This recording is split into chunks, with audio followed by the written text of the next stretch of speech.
Well, hello, it's Owlet again, and I actually just finished watching Doctor Who for once, so you're getting me fresh from the Who, but not the band, obviously. Oh my gosh, that was such a terrible joke. Ignore, pretend that never happened. So it was, tonight's episode was The Doctor's Wife, written by Neil Gaiman. So yay, Neil Gaiman on the team, though I do confess I have never read anything by Neil Gaiman, which is shameful, really, that just shouldn't be so. But I do know of him, and I have watched films based on books he has written, and I know and like Amanda Palmer, so it's sort of all interrelated in a wibbly wobbly kind of way. I don't know. I was excited. I was so happy. There was more, a little bit lighthearted for a little while. We were happy. There was happiness. The Doctor got mail. It was very exciting and very adorable.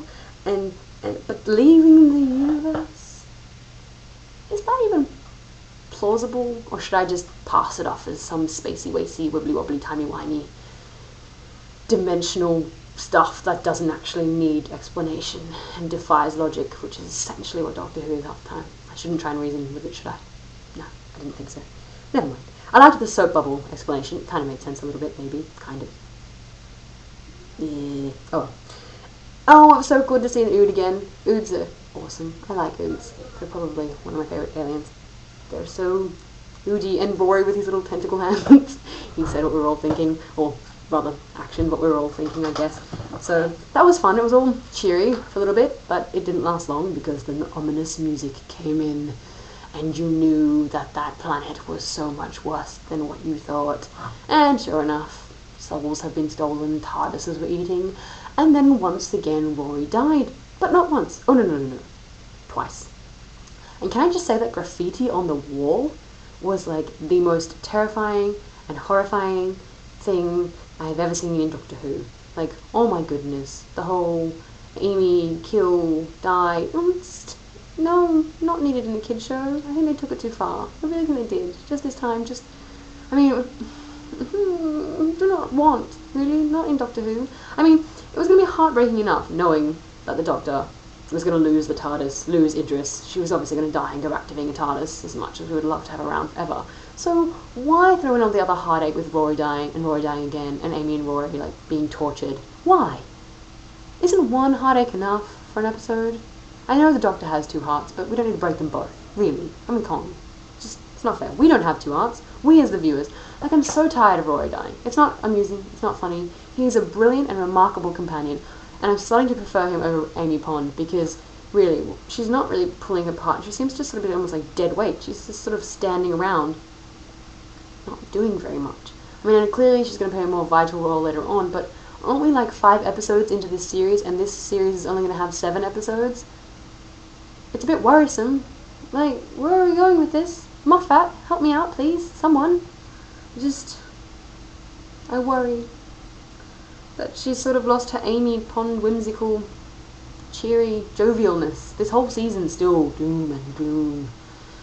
And I long for just a happy-go-lucky episode. But not like the pirate episode, which was just wishy-washy nothingness. But like, something with substance, but bright lights and happiness. Like even Vincent and the Doctor was cheerier colour-wise and visually, and I know it dealt with a manic depressive artist, but it was still somewhat happier somehow. Do people agree? Do you know what I mean? Am I making sense? Maybe? No? I don't know. I did like, though, that Amy pointed out that they're just called Time Lords. It doesn't actually mean that they know what they're doing, which is a really good point. Because especially with 11, it feels like he never knows what he's doing, but somehow makes it all happen. So when he was like, I honestly don't know what to do, that's a new feeling. I was like, really? Really? I think, like, that's sort of been the running theme since the beginning. But that's okay. It's sort of consistent for once. It's nice to have consistencies, isn't it? And, I liked the line, which I'm assuming we have Gaiman to thank for, which was you gave me hope and you took it away.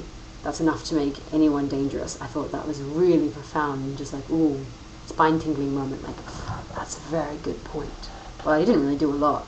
As in, I guess, TARDIS fighting back. It was more all Idris, which is what the TARDIS is there for. She always gets him out of a pickle, really. It's always her. That was so cute seeing her personified and having them be in their little relationship. I mean, I prepare for my nerdiness. We drew the TARDIS and the Doctor. Yeah. can see it all shiny and cleaned up on my Tumblr, which is owlet.tumblr.com. And owlet is with 2 T's because I spell things weirdly. That's pretty much my only excuse. And I love that the TARDIS was like introducing herself as sexy, and Amy asked the Doctor if he wished really, really hard because like he got the TARDIS as a woman, and he was so excited about that. Oh, and I liked that the Doctor mentioned that one of his previous Time Lord friends had been a woman twice, because it would be cool if maybe in the future the Doctor is a woman. He's got, what, 2 more regenerations to go? Because they can only regenerate 13 times, isn't that right? I don't know, maybe. I just heard that. So, one being a woman would be cool. So, and I'm assuming that the only water in the forest is a river, is possibly related to River Song, maybe? Or am I just making stuff up now and assuming things? Possibly. I felt like I had a weird Farscape vibe. Bear with me if you've never seen Farscape. But with the ship being able to talk and the whole... The ship was called Moya, wasn't it? Moya? Moira? Moya. I'm going to go with Moya. Forgive me if I was wrong. It's been a while since I watched Farscape. But like, that sort of... I love the ship is me, it has a voice, it understands me. I'm sure there's a million other sci-fi shows which are similar, but I just felt personally it had a nice Farscape vibe to it.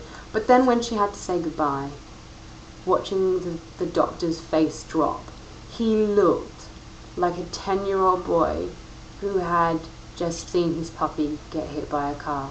It was that kind of heartbreaking moment where his eyes are welled up and his bottom lip oh gosh, lip trembled, and it was just so, oh, poor puppy. I mean, he's got her inside the TARDIS, but it's not the same, really, we all know that. But for a few glorious moments we had the TARDIS, and wasn't she fun? And I did like her Victorian party dress. It was very Amanda Palmer, very, very cabaret, Russian punk cabaret. Of course it was Victorian era, but you know, if you know what I'm talking about, you're following my train of thought, maybe. If not, you're just like, what the hell is she doing? And that's fine too, because that happens. But I did feel like it was a bit weird that the evil ship, whose name House, I didn't sort of act fast enough. It's like, tell me why I don't kill you now, Doctor. Tell me why. It's a bit of a long procrastination, like just filling in gaps. That's okay, since when has an alien species ever been really that efficient at killing the Doctor? That wouldn't work, would it? No, because then there would be no show. So that's basically it. That's my review, fresh from watching Who. Ooh, that rhymed. Yay. I'm looking forward to next week's episode. I think it's a bit weird that the species is called gangers, because in Australia that has a few terms, none of which are good slang colloquialisms. But maybe they didn't know that. Or maybe it means something completely different in this case. Here's hoping. Oh well.